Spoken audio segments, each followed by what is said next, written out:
Bueno, vamos a comenzar una serie que se llama Decisiones y es un mensaje que vamos a estar compartiendo durante el mes de enero. Y este día voy a hablarles sobre una decisión bien interesante. Para ello les voy a contar una historia. Tengo un gran amigo que se llama Antonio, que el año pasado en su control médico anual, el médico le dijo que ya era diabético y él se asustó mucho porque le dijeron que hasta tenía que empezarse a poner insulina. Y él se puso bien preocupado porque el año anterior había enterrado a su hermano menor por diabetes. Entonces él inmediatamente tomó una decisión, y la decisión que tomó fue cambiar su dieta alimenticia, comenzar a caminar, y le rendía cuentas todos los días a su familia, a su esposa y a sus hijos en un grupo que él creó. Se tomaba los niveles de azúcar y les decía: hoy me salió tanto, para que oren por mí, y para ir viendo algo ahí que él iba bajando. A los 6 meses nos cuenta nuestro amigo que lo vio el doctor y le dijo: mira, pues ya no eres diabético, ya no necesitas ponerte más insulina, te felicito. Qué alegría, ¿verdad? Imagínense, una decisión le cambió la vida a nuestro amigo. Y yo te pregunto, ¿alguna vez has tomado una decisión que te ha permitido darle un giro a tu vida? ¿Alguna vez lo has hecho? ¿Te imaginas algunos que me han contado que decidieron aprender inglés y en la manera que lo hicieron, conocieron a la persona que hoy es su cónyuge, ¿verdad? Y entonces imagina una decisión de un progreso en la vida, te apareció una sorpresa, ¿verdad? Bien interesante, y te cambió la vida. A lo mejor no podías encontrar trabajo. Algunos de ustedes dieron testimonio un día de estos que estaban desempleados, y lo que hicieron fue actualizarse en su profesión y poner solicitudes, y de repente les salió un empleo porque tomaron la decisión de actualizarse y ser mejores personas. Una decisión que te puede cambiar la vida. El pastor Adam Grill, que es el pastor de Family Church, comparte que cuando él era jovencito tenía miedo de declarársele a su novia, y dice que un amigo le dijo: si no te le declaras te voy a dar duro. Y entonces él fue, venció el temor, se le declaró, y hoy es la esposa de él. Imagínense, la hermana Jenny. Así fue la cosa. Una decisión que te puede cambiar la vida. Pero ¿sabías tú también que el Señor Jesucristo tomó decisiones arriesgadas cuando reunió su equipo de liderazgo? Te quiero poner un video para que tú veas una decisión arriesgada que tomó Jesús, para que aprendamos algo. Vamos a ver.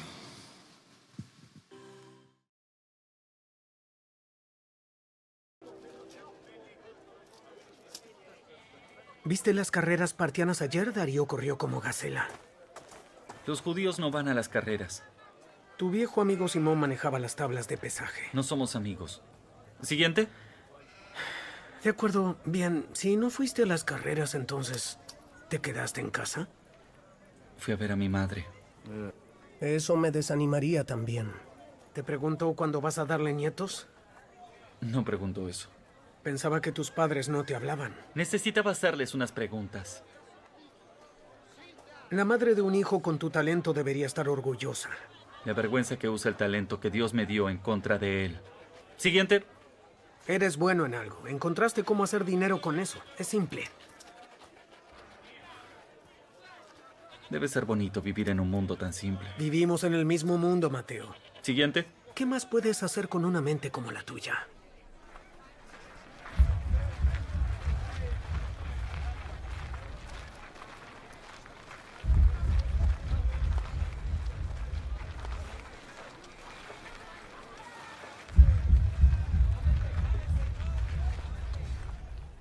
Mateo.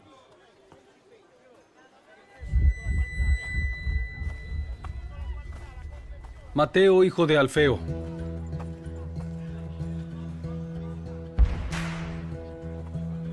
¿Sí? Sígueme. ¿Yo? Sí, tú. Wow, wow, wow, wow, wow. ¿Qué sucede? ¿Tú quieres que me una? Sigue tu camino, predicador. ¿Tienes alguna idea de lo que él hizo? ¿Tú lo conoces? Sí.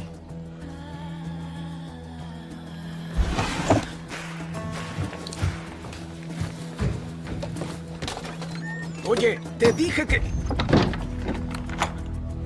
¿Qué estás haciendo?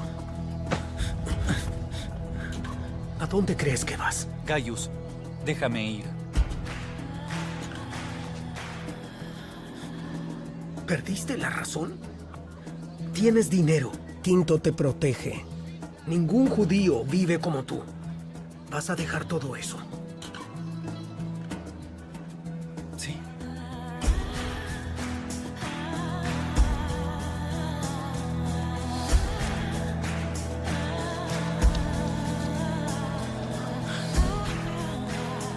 No lo entiendo. Tampoco entendías cuando te elegí a ti. Esto es diferente. No soy cobrador de impuestos. Acostúmbrate a lo diferente. Acostúmbrate. Me alegro de haber pasado por aquí hoy, Mateo. Sí. ¿Vamos? Tenemos que preparar una celebración. Te arrepentirás, Mateo. ¿Para qué es la tabla? La tomé sin pensarlo. Voy a dejarla. No, tenla. Quizás le encuentres un uso. ¿A dónde vamos? ¿A una cena? No soy bienvenido en las cenas. Eso no va a ser un problema esta noche. ¿Tú invitas? Qué cosa más emocionante, me conmueve al punto de las lágrimas ver a Jesús desafiando a un joven para que le siga.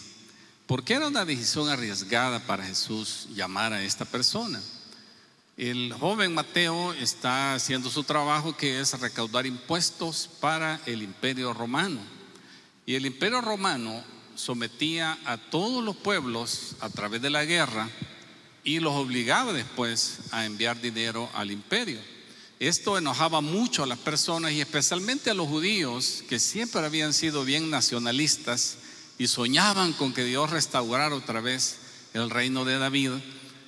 Para ellos era una gran ofensa, y para colmo que los romanos pusieran gente de su misma religión judía a cobrar los impuestos era demasiado para ellos. No solo eran traidores, sino que también eran ladrones, porque los romanos se hacían del ojo pacho, como dicen, para que ellos cobraran más de lo que debían cobrar, y se hacían muy ricos. Los recaudadores de impuestos se hacían muy ricos porque cobraban más y nadie les decía nada. Era como dijera mi abuelita, ladrones con título. Eso eran esta gente. Les autorizaba el gobierno para robar. Entonces, cuando los judíos y los líderes religiosos hablaban de los recaudadores de impuestos, los ponían a la par de todos los pecados sociales públicos que hubieran, como la prostitución u otra clase de pecados terribles. Así se los miraban a ellos. Entonces era una decisión bien arriesgada para el rabino más popular de la época reclutar a esa persona. Era un riesgo grande asociarse con una persona que toda la gente la miraba súper mal. Ustedes pueden ver sus discípulos que ni ellos querían que esa persona se acercara. Y Jesús le dice a este, que probablemente era aquel discípulo que venía de la otra facción de los revolucionarios que estaban en contra de todo esto, ver a otro judío traidor que era discípulo con él era terrible también. Entonces Jesús se jugaba mucho su reputación y la unidad de su equipo también, pero él tomó esa decisión. Ahora Mateo, ustedes deben de saber que es el autor del Evangelio, de una de las biografías de Jesús, que se llama así, el Evangelio escrito por Mateo. Esa persona logró hacer eso porque Jesucristo creyó en él. Él tomó una decisión arriesgada, pero dio gran fruto. Pero no crean, para Mateo también fue una decisión arriesgada, porque como ustedes escucharon, él dejaba su fuente de ganancia, su riqueza. Nadie vivía como él, y ahora irse con este predicador significaba quedarse pues sin el sustento, y más que eso, con todo lo que él disfrutaba. El estilo de hacer discípulos de Jesús era bien diferente a todo lo que se había en ese tiempo. El discipulado siempre había existido. Ustedes recuerdan, los que estudiamos el sexto de antes, ¿se acuerdan? De los filósofos antes de Jesús, Aristóteles, Sócrates, Platón, todos ellos tenían discípulos. Entonces no era algo nuevo, pero sí el discipulado que hacían los rabinos, los maestros judíos, era alguna cosa que la tenemos que analizar. ¿Cómo era el estilo de Jesús para discipular? Vamos a leer varios pasajes de las Escrituras. Marcos 1 dice así: cierto día, mientras Jesús caminaba por la orilla del mar de Galilea, vio a Simón y a su hermano Andrés que echaban la red al agua, porque vivían de la pesca. Jesús los llamó: vengan, síganme, y yo les enseñaré cómo pescar personas. Y enseguida dejaron las redes y lo siguieron. Un poco más adelante, por la orilla, Jesús vio a Santiago y a Juan, hijos de Zebedeo, en una barca, reparando las redes. Los llamó de inmediato y ellos también lo siguieron, dejando a su padre Zebedeo en la barca con los hombres contratados. Otro pasaje dice: después Jesús subió al monte y llamó así a los que él quiso, y vinieron a él, y estableció a 12, de entre todos sus discípulos, estableció a 12 para que estuviesen con él y para enviarlos a predicar, y que tuviesen autoridad para sanar enfermedades y para echar fuera demonios. Más adelante dice Marcos: entonces llamó a la multitud para que se uniera a los discípulos y dijo: si alguno de ustedes quiere ser mi seguidor, y esto es para nosotros, tiene que abandonar su propia manera de vivir, tomar su cruz y seguirme. Si tratas de aferrarte a la vida, la perderás, pero si entregas tu vida por mi causa y por causa de la buena noticia, la salvarás. ¿Y qué beneficio obtienes si ganas el mundo entero, pero pierdes tu propia alma? Entonces, como ven ustedes, Jesucristo era directo, y él, el llamado que tenía era a seguirle. Fíjense que el llamado de Jesús no era: cree en mí para que puedas ir al cielo, que parece ser que es el mensaje que prevalece hoy en día, ¿verdad? Que todo lo que se predica es la salvación. Y está bien, ¿verdad? Cuando nosotros recibimos a Jesús, hay un milagro en nuestras vidas. El Espíritu Santo viene a nuestras vidas y despertamos a esa realidad que tenemos un Padre Celestial, y comenzamos esa relación con Dios. Y ese sacrificio de Cristo en la cruz, la sangre que dice que Él derramó en la cruz, me limpia mis pecados y me hace salvo. Esa es una realidad. Pero miren, el propósito de recibir a Cristo no es irse al cielo, aunque nos vamos a ir. Amén, hermano. No lo veo muy convencido, ¿verdad? Pero sí, hermano, si usted ya recibe a Cristo, nos vamos, ¿verdad? Con el Señor. Usted debe estar con esa seguridad. Pero no es ese el propósito de la vida cristiana, porque si no, se imaginan, si ese fue el propósito, todos los predicadores andaríamos con un verdugo. Ya recibió a Cristo, Alex, pues mándemelo para el cielo, por favor. Ese sería el método de predicación, y como ustedes saben, nadie recibiría a Cristo si eso fuera todo el propósito. En realidad, el llamado de Jesús era: ven y sígueme. ¿Y qué significa este llamado de que un rabino judío le dijera a una persona: ven y sígueme? Es bien importante, hermanos, que yo les comparta la siguiente información para que nos ubiquemos qué es lo que realmente Jesucristo quería decir cuando llamaba a una persona. Y vamos a decir esto: en ese tiempo la palabra en el hebreo para referirse a un discípulo era talmadim. Eso es lo que significa, pero ese significado no solo es discípulo, también dice que es un seguidor, es un estudiante o es un aprendiz. Y eso está bien bonito, fíjense, porque la palabra discípulo o discipulado, como dicen algunas personas, ya como que ya no le entendemos qué significa. La palabra aprendiz nos da un poquito más de sentido a lo que Jesús quería decir. ¿Cuántos de ustedes pasaron procesos de aprendizaje de un oficio? Yo mi primera profesión es un técnico, fíjense, y me enseñaron cosas bien prácticas. Y al final yo salí topógrafo de mi profesión. Era una de las cosas que podía hacer. Pasé unos años estudiando y practicando, usando los aparatos, pero mi idea no era solo estar estudiando, mi idea era practicar lo que me estaban enseñando, pero hay un proceso. Entonces, el llamado de Jesús a seguirlo es bien poderoso, porque no solo es que por arte de magia ya yo me hago una persona diferente, sino que también me llama el Señor a un proceso de aprendizaje. Así es que así era como funcionaba la estructura de discipulado en los tiempos de Jesús. Había un primer nivel que se llamaba Bet Sefer, o la casa del libro. Era una escuela para aprender a leer sobre lo que llamamos la Biblia, leer y memorizar los primeros libros de lo que nosotros llamamos el Pentateuco, ¿verdad? Génesis, Éxodo, Levítico, Números, Deuteronomio. A los 12 años habían niños que ya se sabían porciones enteras de eso, y era un orgullo para sus padres que a los 12 años que hacían una ceremonia, los niños recitaran de memoria partes de la Biblia. Había otro segundo nivel donde algunos niños que tenían más posibilidades pasaban, y se llamaba el Bet Talmud, que es la casa de aprendizaje. Estaba junto a la sinagoga, y los niños más sobresalientes, cuando tenían 14 o 15 años, memorizaban todo el Antiguo Testamento. Ven ustedes qué interesante era este tema. Era años de aprendizaje y de aprender cosas. Ahí terminaba la educación para la mayoría, pero había un tercer nivel donde ahí es donde se usaba la palabra talmadín.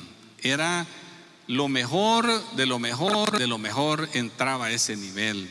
Ya era un joven que buscaba que algún rabino lo tomara, pero no lo aceptaban así nomás. Es por eso que los discípulos de Jesús se sorprendían de que Jesús los llamara a ser sus discípulos, porque los otros rabinos, para poder ser sus discípulos, les exigían toda clase de requisitos de pensamiento filosófico y cosas así, y que tenían que ser bien listos, bien inteligentes, poder argumentar y todo eso, y si no, no los aceptaban. Entonces, no había nada de especial en los discípulos de Jesús, pero Él los llama, así como nos llamó a nosotros, ¿verdad? Él llama, pero para que seamos como Él.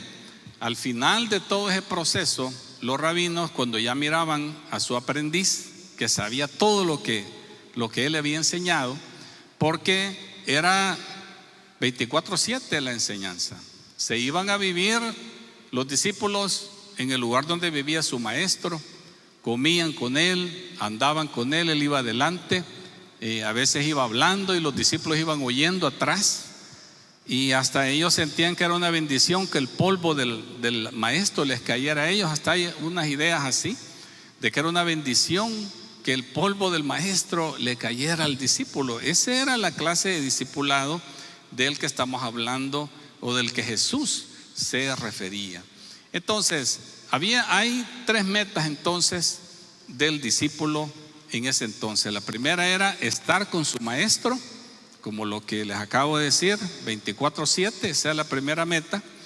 La segunda meta es ser como su maestro, ser una copia exacta de su maestro, cómo hablaba, cómo se vestía, la entonación de la voz, la manera de reflexionar, todo lo habían aprendido. Y la tercera meta era hacer lo que hace su maestro. 3 metas entonces del discípulo, que esas son las metas que nosotros nos deberíamos de poner: estar con Jesús, ser como Jesús y hacer lo que Jesús hacía, para que en algún momento el Señor nos diga: sí, ve y haz discípulos. Esa era la idea.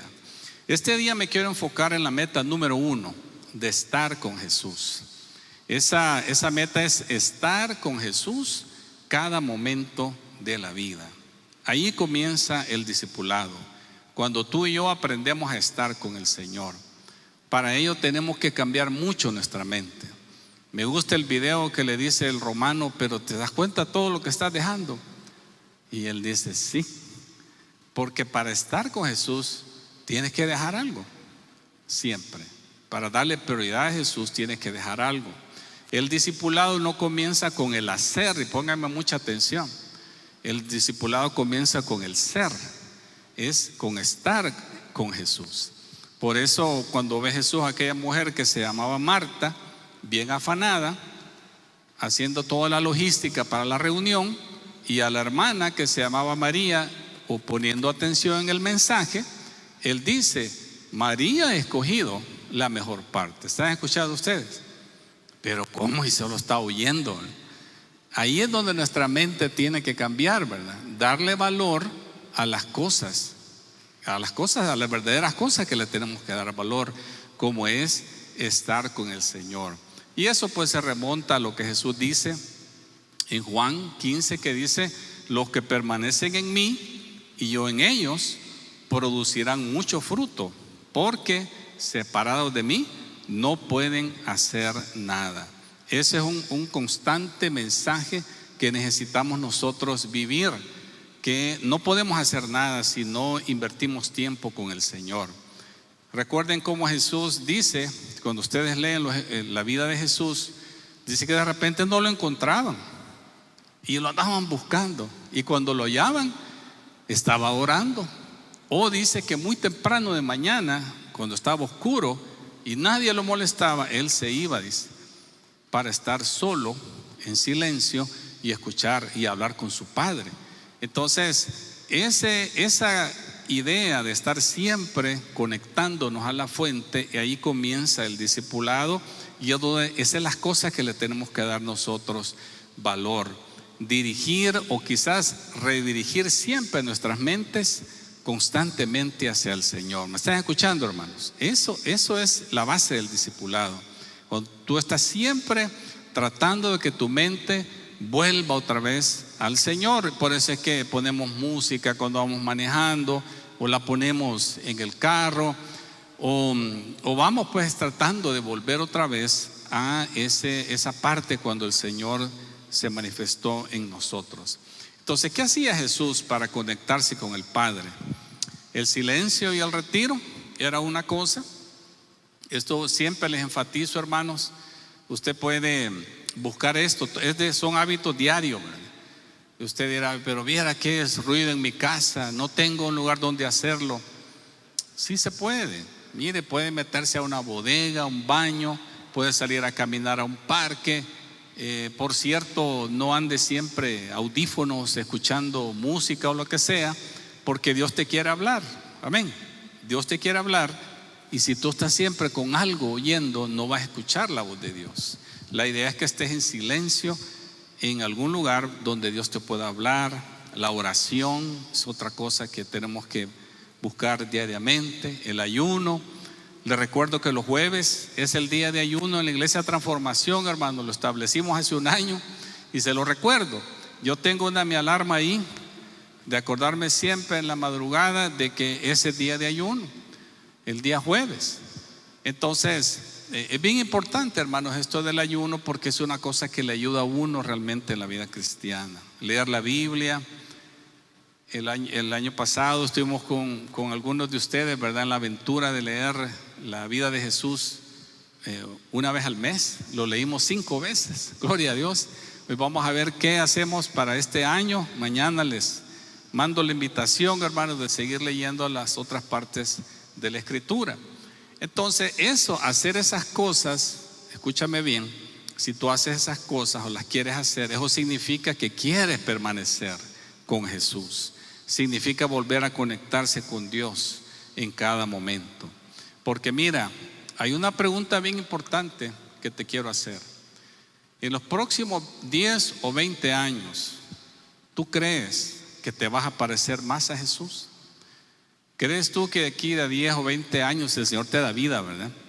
¿Crees que la gente va a decir: no, hombre, el hermano, la hermana, sí que de veras, hoy sí que le veo un cambio, ya anda levitando ya la hermana? ¿Crees tú que en 10, 20 años vas a ser más como Jesús? ¿Sabes que es bien tremendo ver personas ancianas y uno se pregunta: ¿por qué este anciano nadie quiere estar a la par de él? Entonces, su carácter siempre está molesto. Y porque hay otras personas que uno quiere estar con ellos, porque emanan esa esa gracia, esa presencia. No es automático, hermano. Esto es algo que tenemos que buscarlo. Estamos hablando de una transformación interna y eso va a tomar práctica. Ese debería ser el enfoque principal de nuestra vida. Vivir como discípulo de Cristo, pero escúchame bien, no te estoy diciendo que te tienes que ser pastor. Lo que te estoy diciendo es que allí donde tú estás, en tu casa, en tu trabajo, hasta cuando te sales a pasear con tus hijos, lo que sea, que tú sabes que eres un discípulo de Jesús y te vas a conducir como un discípulo de Jesús. Me alegró mucho escuchar a un joven que dice que fue a pedir trabajo y al final le dijo el gerente: bueno, muchacho, vamos a preguntarle a Dios si tú debes estar en esta empresa. Y él se quedó así porque era una empresa grande. Y oraron y él se sintió bien conmovido porque él había estado lejos del Señor. Y ver que una persona de liderazgo en una empresa, sin ninguna pena, le dijera: vamos a orar para ver si Dios quiere que trabajes aquí. Es un discípulo, ese es un discípulo de Cristo ahí en su trabajo. Entonces eso es a lo que debemos aspirar. La invitación de Jesús, hermanos, es que te conviertas en su aprendiz, no que te hagas cristiano. Dice Jesús: cualquiera que quiera ser mi discípulo puede hacerlo. Porque mira, muchos se dicen cristianos, pero muy pocos son seguidores o aprendices de Jesús. Muy pocas personas pueden decir que son discípulos, que están siguiendo al Señor. Porque te recuerdo, Jesús no está buscando solo cristianos, Él está buscando discípulos. Él no solo está pensando en que tú digas: yo soy cristiano. Y cuando Él dice: sígueme, te digo en serio, Él no está pensando que tú lo sigas en Instagram. Sí, Señor Jesús, yo te sigo ahí en Instagram y Facebook, yo le pongo like a todas tus publicaciones. Eso no es lo que Jesús está esperando, sino que quiera ser como Él. Entonces, hermano, la invitación está abierta. Cualquiera que quiera ser mi discípulo o aprendiz puede hacerlo. Pero te recuerdo que todo esto requiere de práctica. Cuando Jesús compartió el sermón del monte, Él habló de cosas maravillosas, porque Él sabía que entre nosotros hay envidia, hay infidelidades, hay robos, hay asesinatos, hay pleitos, y de todo eso habló el Señor.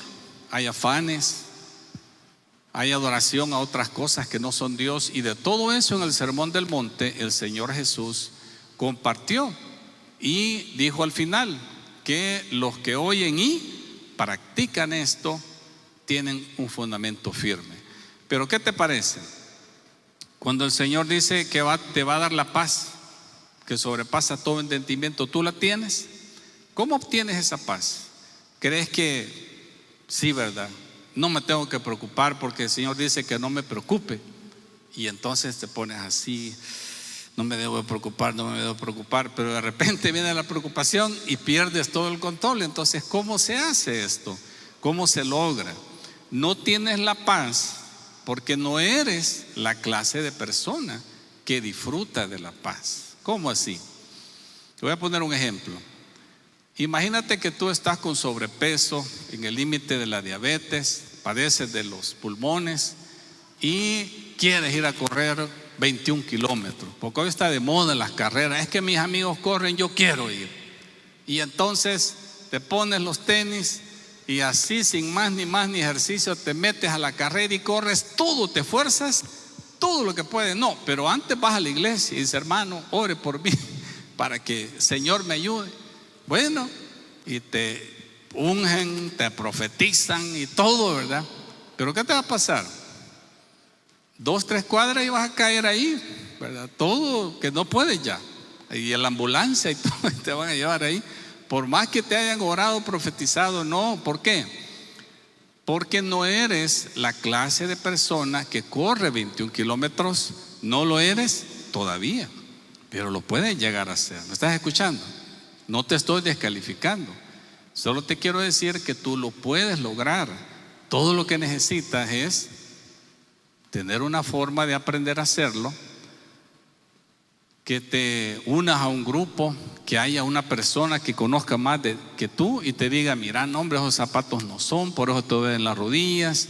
No, y esta es la ropa deportiva que tienes que usar para que puedas, no lleves tanto peso. Vas a empezar caminando, mira, no te preocupes, no tienes que correr mucho, y te ponen en un programa que vas a ir progresando poco a poco, y luego estás corriendo 1 kilómetro, de repente corres 2 kilómetros y así vas hasta que te has convertido en la clase de persona que puede correr 21 kilómetros. ¿Cómo lo lograste? ¿Intentando duro o entrenando duro? ¿Cómo se logra?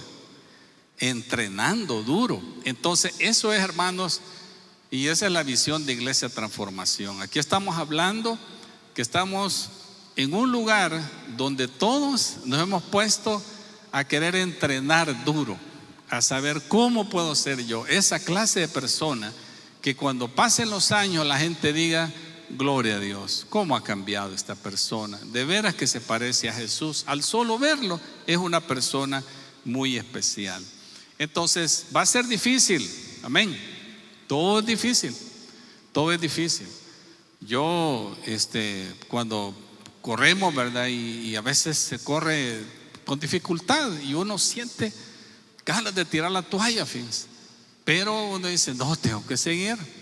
A veces ve personas que uno lo ve físicamente quizás menos competentes que uno y le van pasando a uno. No puede ser, no puede ser. Y uno se esfuerza.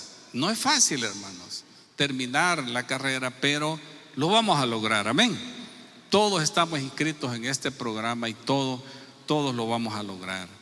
Entonces, ¿qué necesitamos hacer? ¿Cómo puede ser un cristiano para llegar a hacer lo que Jesús hizo? Se hace por medio de la formación espiritual, así se llama eso, hermano. La formación espiritual tiene 3 partes bien sencillas que vamos a tratar de poner en práctica a partir de este año. Lo primero es la enseñanza, que es lo que ustedes están escuchando hoy. Tienes que traer a tu mente verdades bíblicas que derroten las mentiras que has estado creyendo por mucho tiempo. Mentiras que te han enseñado en tu casa, en la cultura, en la música, en las películas, y tú crees cosas y por lo cual se refleja en tu vida.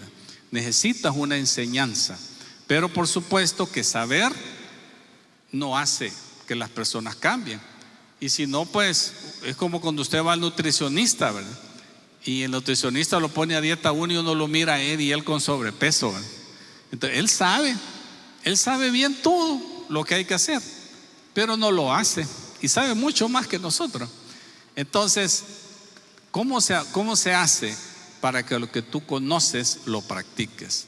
Se hace a través de prácticas o ejercicios. Este es el entreno del que estoy hablando. Cosas que tú vas a ir practicando en tu vida y vas a ir poco a poco aprendiendo. Y el tercer elemento son los grupos en comunidad. Un grupo en el cual tú te reúnes con otros que están en la misma idea de ser como Jesús, y se dan ánimo y también se preguntan, ¿cómo te está yendo? ¿Hiciste lo que nos tocaba esta semana? No pude. No, hombre, dale, vas a poder. Y esos grupos, esos 3 elementos aunados con el poder del Espíritu Santo, hermanos, no hay que dejar eso afuera.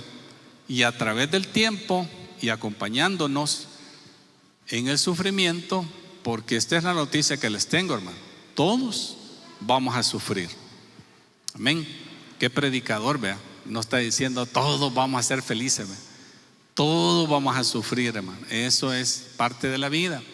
Pero cuando estás en una comunidad así, que estás buscando ser como Jesús, el sufrimiento cobra otro sentido y comienzas a aprender del sufrimiento y sales diferente del sufrimiento porque estás en una comunidad que está haciendo eso. Así es que, ¿qué te tengo yo hoy como aplicación de vida?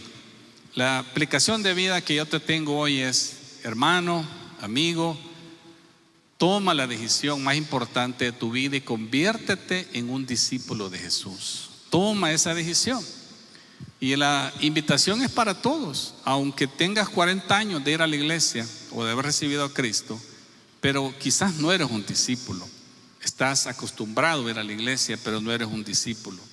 Toma esa decisión. Mira, yo me pongo a escuchar cuando las personas ven guerras, como con ese telefonito, todos se dan cuenta, ¿verdad?